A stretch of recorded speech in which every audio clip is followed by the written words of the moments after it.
مجھے گرفتار کرنے والے انسپکٹر کا نام اسد زمان تھا، اور وہ شاید گزشتہ کئی ہفتوں سے ہم سب کی تلاش میں ادھر ادھر بھٹک رہا تھا۔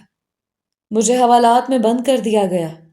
شاید میری کہانی میرا مقصد پورا ہونے سے قبل ہی ختم ہو گئی تھی۔ مجھے بتایا گیا کہ اگلے روز مجھے اسی جیل سے ایک ٹیم لینے کے لیے یہاں پہنچ جائے گی جہاں سے ہم سب فرار ہوئے تھے۔ مطلب پھر وہی کال کوٹھڑی اور پھر وہی بیڑیاں۔ رات کو میرے پہرے کا خصوصی بندوبست کیا گیا اور 4 چوکنے سپاہی حوالات کے ارد گرد بندوقیں تانے کھڑے رہے۔ اگلے دن کوئی بڑے افسر تشریف لائے تو انہیں میری گرفتاری کا قصہ خوب نمک مرچ لگا کر سنایا گیا۔ اخبار والے آئے، مجھے پولیس کے قدموں میں بٹھا کر ساری ٹیم کی تصویریں بنوائی گئیں۔ اگلے دن مجھے بڑے شہر کی جیل منتقل کیا جانا تھا۔ میں حوالات میں گھٹنوں میں سر دیے بیٹھا کچھ سوچ رہا تھا کہ باہر راہداری میں کسی کے قدموں کی چاپ سنائی دی اور آنے والا میری بیرک کی سلاخوں کے پاس آ کر رک گیا۔ میں نے سر اٹھا کر دیکھا تو مجھے اپنی آنکھوں پر یقین نہیں آیا۔ آپ یہاں؟ اس سارے ہنگامے اور پولیس کی بھاگ دوڑ میں شام اتر آئی۔ مجھے بہت سارے کاغذ بھرنے، مختلف رجسٹروں پر دستخط کرنے اور انگوٹھے لگوانے کے بعد حوالات میں دھکیل کر باہر سے تالا ڈال دیا گیا۔ لیکن کاش کوئی تالا ایسا کسی نے ایجاد کیا ہوتا جو ہماری سوچوں کو بھی کسی جیل یا زندان میں قفل بند کر سکتا۔ کیا بلا ہے یہ انسانی سوچ! دنیا میں وارد ہونے کے بعد پہلے سانس کے ساتھ ہی یہ چرخی چلنا شروع ہو جاتی ہے، اور سنا ہے آخری سانس سینے سے نکل جانے کے بعد بھی 8-9 منٹ لگتے ہیں اس سوچ کو پوری طرح رکنے میں۔ کبھی کسی نے اندازہ لگانے کی کوشش کی کہ ہم عمر بھر میں کتنا سوچتے ہیں؟ شاید تمام عمر کے منٹ، گھنٹے، دن، ہفتے، مہینے اور سال مل کر بھی اس سوچ کا ذرا بھی احاطہ نہ کر سکیں۔ انسانی عمر کی لمبائی کا یہ پیمانہ بہت سطحی لگتا ہے مجھے۔ کسی بھی انسان کی ساری زندگی کی سوچوں کو ناپنے کے لیے شاید ہر انسان کی سوچ ازل سے لے کر ابد تک مبنی ہوتی ہے۔ جو کچھ اس کائنات میں تھا، جو بھی ہے اور جو بھی ہوگا، وہ سب قدرت نے پہلے سے ہی انسانی سوچ کو عطا کر رکھا ہے۔ یہ اور بات ہے البتہ کہ ہم اس سوچ کے خزانے کو صرف اپنی عمر بھر کی خوشیاں، غم اور پریشانیاں گننے تک ہی محدود رکھتے ہیں۔ اس رات میں بھی گھٹنوں میں سر دیے اپنی بیرک میں بیٹھا اپنی اسی سوچ کی گہرائیوں کو ناپ رہا تھا کہ حوالات سے باہر راہداری میں کسی کے قدموں کی چاپ ابھرے۔ آنے والا حوالات کی سلاخوں کے پاس آ کر رک گیا۔ میں نے سر اٹھا کر دیکھا اور میری آنکھیں حیرت سے پھیلتی چلی گئیں۔ آپ یہاں؟ میں دوڑ کر سلاخوں تک پہنچا، مگر اس سے پہلے ہی میری آنکھوں سے اشکوں کا سیلاب رواں ہو چکا تھا۔ ہاں، وہ پاپا ہی تھے، کمزور، لاغر، پریشان حال سے۔ وہ جن کی ڈریسنگ سینس اور میچنگ کی کبھی سارا زمانہ مثالیں دیتا تھا، آج وہ ایک شکن زدہ سے کرتے پاجامے میں بکھرے بالوں اور کئی دنوں کی بڑھی ہوئی شیو کے ساتھ میرے سامنے کھڑے تھے۔ لیکن کیسی عجیب مجبوری تھی کہ سلاخوں کی دیوار کی وجہ سے میں انہیں جھپٹ کر گلے بھی نہیں لگا سکتا تھا۔ میں نے ان کے لرزتے کانپتے ہاتھ تھام لیے۔ آپ یہاں کیوں آئے ہیں؟ آپ کی طبیعت مجھے کچھ ٹھیک محسوس نہیں ہو رہی۔ ان کی آواز میں نکاہت تھی۔ کیسے نہ آتا؟ سارے میڈیا پر تمہاری گرفتاری کی خبر چل رہی ہے پچھلے 3 دن سے۔ مجھ سے رہا نہیں گیا، بڑی مشکل سے تم سے ملنے کی اجازت ملی ہے، پھر نہ جانے ملاقات ہو نہ ہو۔ ان کی آواز میں جھلکتی بے بسی نے مجھے بھی اندر سے توڑ کر رکھ دیا۔ کاش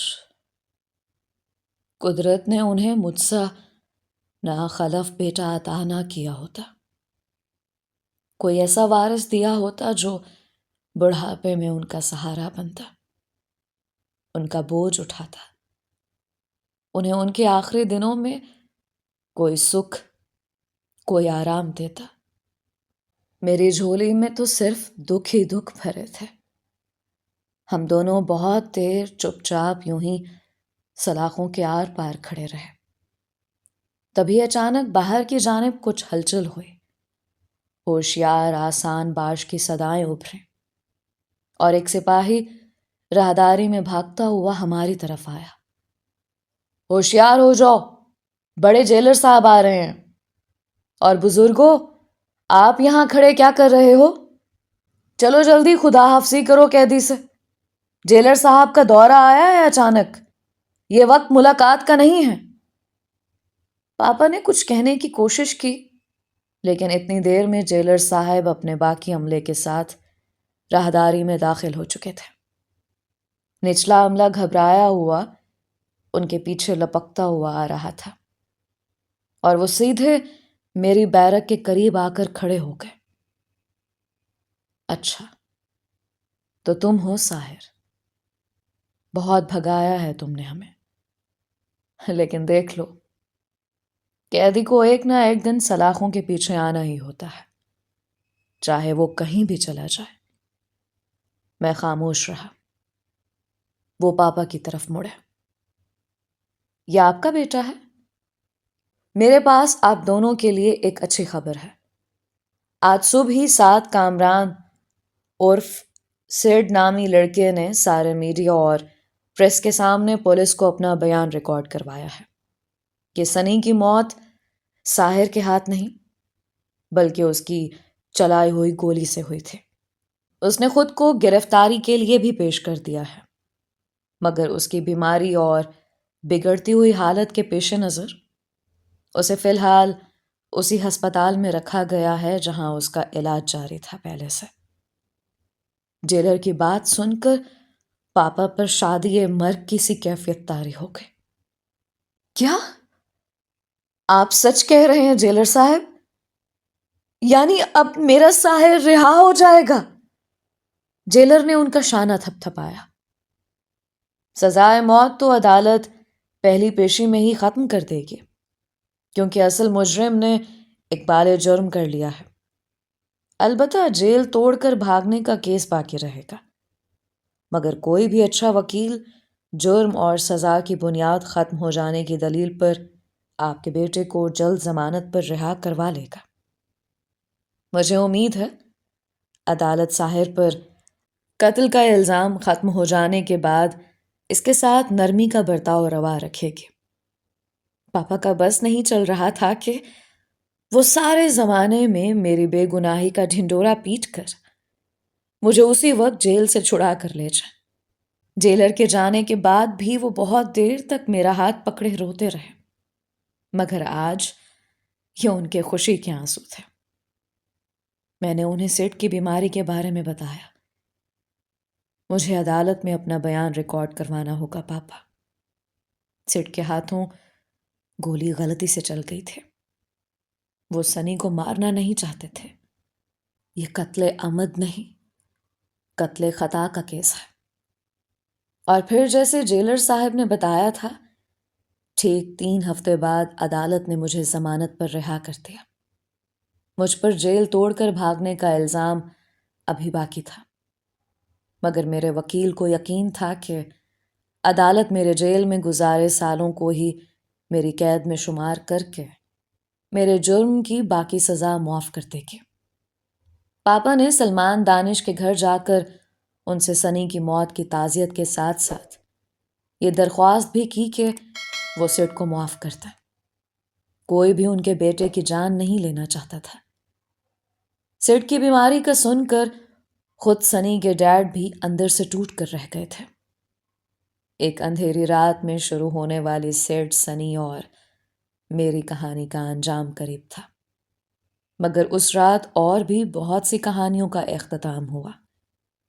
میں اور پاپا سلمان دانش کے گھر سے واپس آئے تو وہ چپ چپ سے تھے، اور میں چاہ کر بھی ان سے زہرا کے بارے میں نہیں پوچھ سکا کہ وہ کیسی ہے، کہاں ہے۔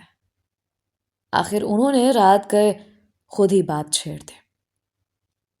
وہ لوگ یہ شہر چھوڑ کر کہیں جا چکے ہیں۔ زہرا کے ابا جانے سے پہلے آخری مرتبہ ملنے آئے تھے مجھ سے۔ بہت پریشان تھے زہرا کی وجہ سے۔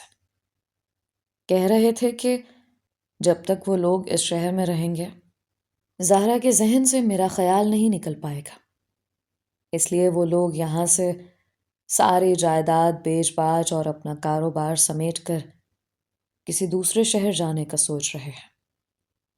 شاید ملک سے ہی رخصت ہو گئے ہوں، کیونکہ زہرا کے ابا نے خود ایک بار مجھے بتایا تھا کہ امریکہ میں کچھ کاروبار شروع کیا ہے انہوں نے، شاید نیو یارک میں۔ کمرے میں کچھ دیر تک خاموشی طاری رہی، پھر پاپا نے وہاں سے اٹھ جانا ہی بہتر سمجھا، تو گویا وہ میرے شہر سے جا چکے تھے۔ تبھی مجھے ان ڈھلتی شاموں کے رنگ کچھ پھیکے سے محسوس ہو رہے تھے۔ ہماری زندگی میں ملن کے کتنے مختصر لمحات ہوتے ہیں، باقی تمام عمر تو جدائی کے غم ڈھوتے ہی بیت جاتے ہیں۔ مگر یہ نادان لوگ بھلا کیا جانے، جسموں کے دور جانے سے روحیں بھلا کب بچھڑتی ہیں۔ فاصلے اور راستے صرف جسمانی مجبوری ہوتے ہیں۔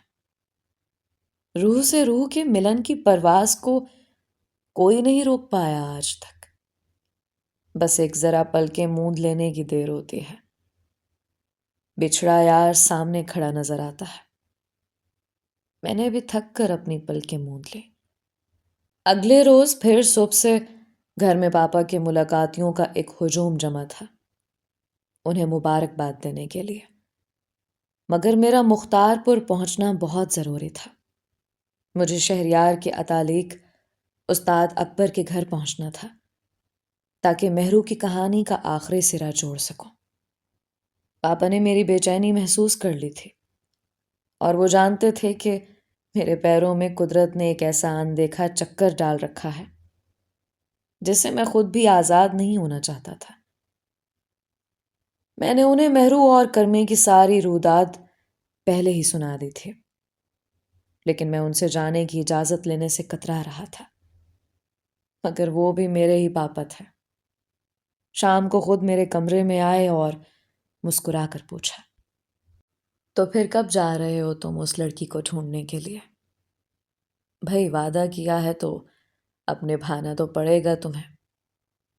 میں بنا کچھ کہے ان سے لپٹ گیا۔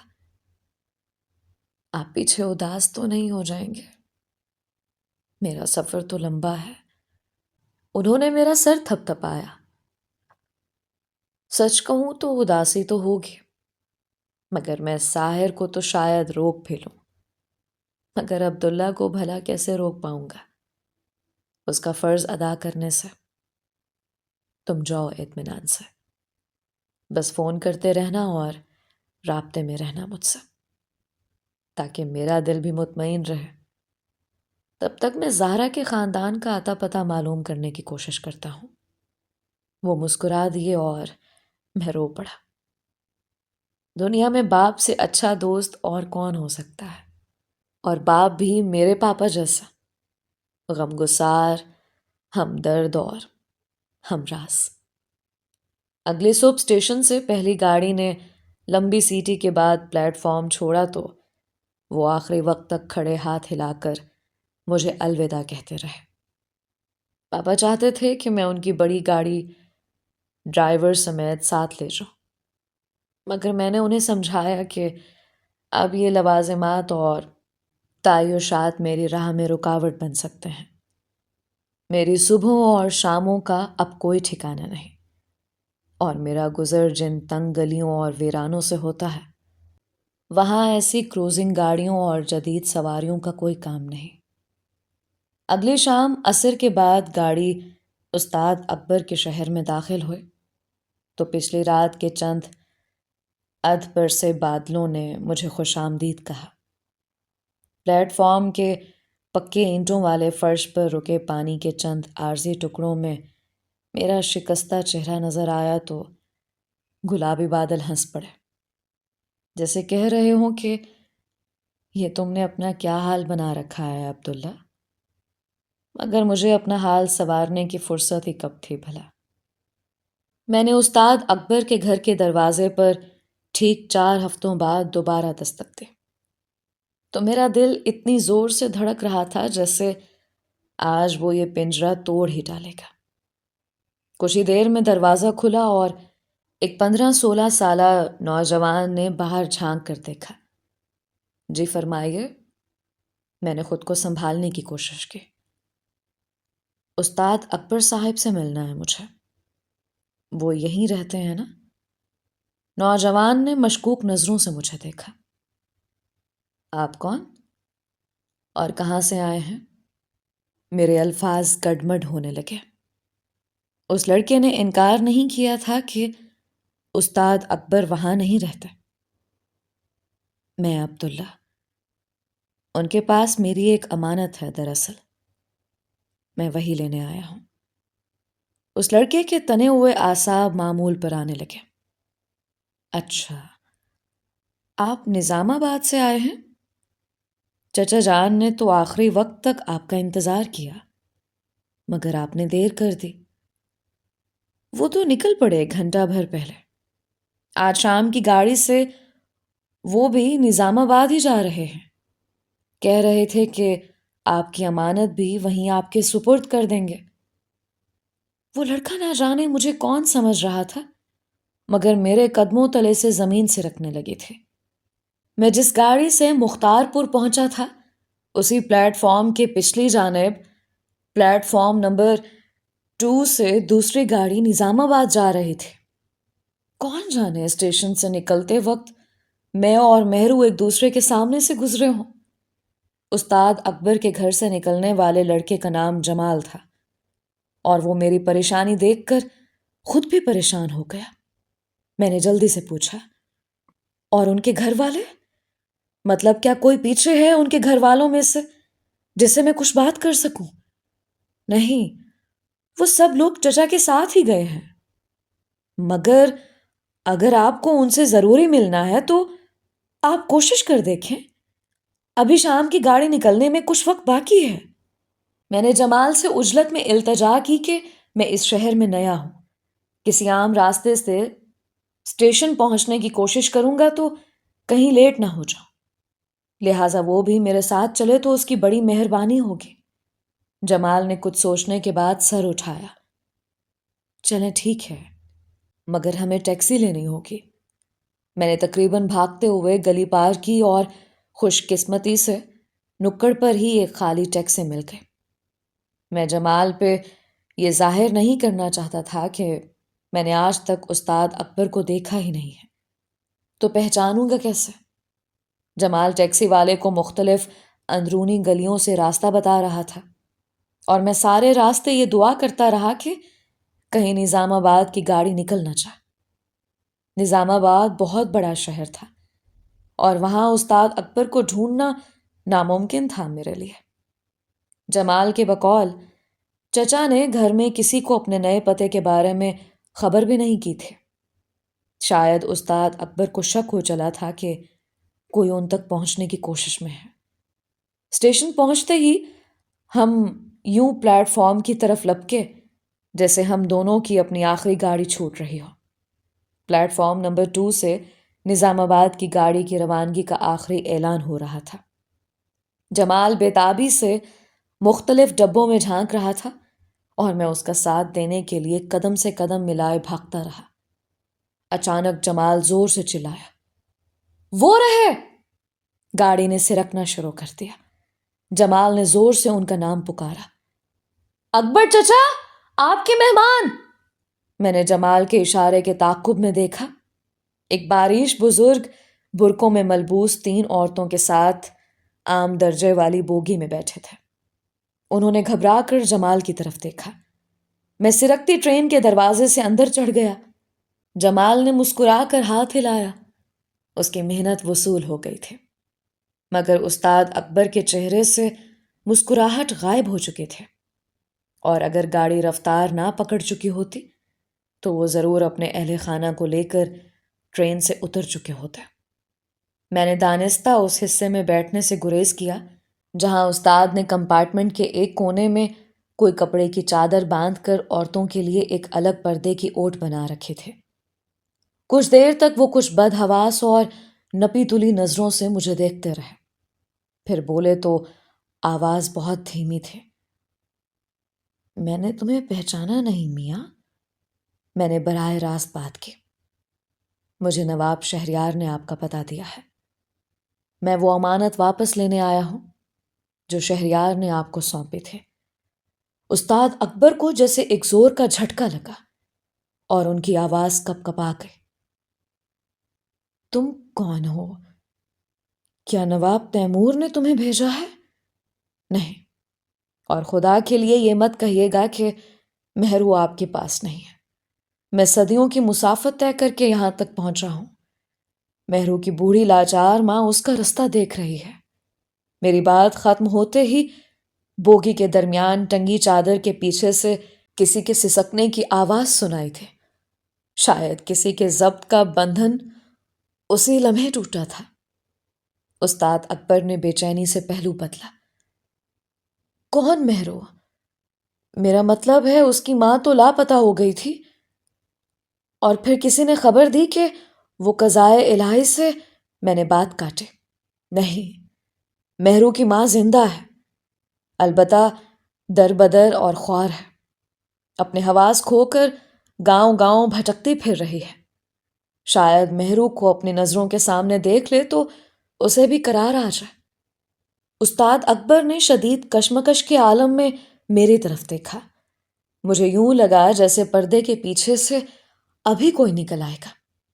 پھر وہ ایک لمبی گہری سانس لے کر بولے، ہاں، مہرو میرے پاس ہی ہے، اب وہ میری دوسری بیٹی ہے۔ میں نہیں جانتا تھا کہ تم واقعی دوست ہو یا کوئی دشمن، لیکن اتنا یاد رکھو کہ میری بوڑھی ہڈیوں میں ابھی اتنا دم باقی ہے کہ میں اپنی جان جانے تک اپنی بیٹی کی حفاظت کر سکوں۔ اگر تمہاری نیت غلط ہے تو تم مجھے مار کر ہی مہرو تک پہنچ سکتے ہو۔ میں نے عقیدت مندانہ نظروں سے اس باہمت بزرگ کی طرف دیکھا۔ میرا نام عبداللہ ہے، اور چند روز پہلے تک میں سزائے موت کا ایک مفرور قیدی تھا۔ میں نے اپنی ساری داستان استاد اکبر کو چلتی گاڑی کے شور میں سنا دی۔ میری ساری کہانی کے دوران وہ دم سادھے بیٹھے رہے، اور میری بات ختم ہوئی تو ان کی زبان سے صرف اتنا ہی نکلا، جزاک اللہ۔ ہم گاڑی کے جس حصے میں بیٹھے ہوئے تھے وہاں اکا دکا مسافر تھوڑے تھوڑے فاصلے پر اپنی نشستوں پر بیٹھے اونگ رہے تھے۔ استاد اکبر نے مجھے بتایا کہ وہ مہرو کو نواب تیمور کے چنگل سے نکالنے کے بعد کبھی ٹک کر ایک جگہ نہیں بیٹھے اور مستقل اپنے ٹھکانے بدلتے رہے۔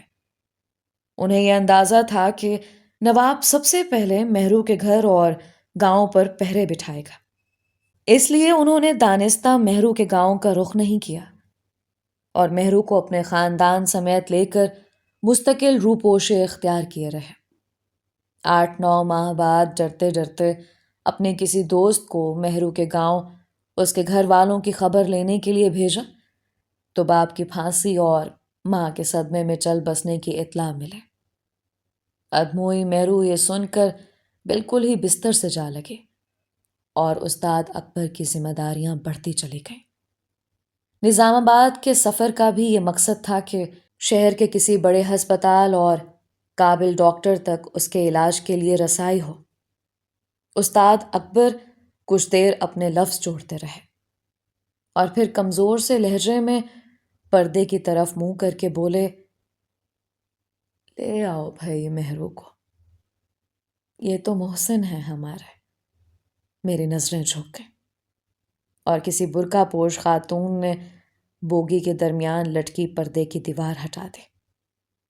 میرے اندر سلطان بابا کی آواز گونجے، جب جب جو ہوتا ہے تب تب سو ہوتا ہے۔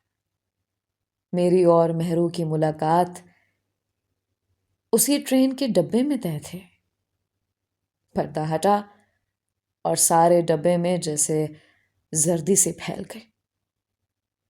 دفعتاً کوئی وجود لڑکھڑایا اور پردہ ہٹانے والی خاتون کے ہاتھوں سے پھسل کر کسی بے جان لاشے کی طرح نیچے گر گیا۔ استاد اکبر کے منہ سے بے اختیار نکلا، خدایا خیر۔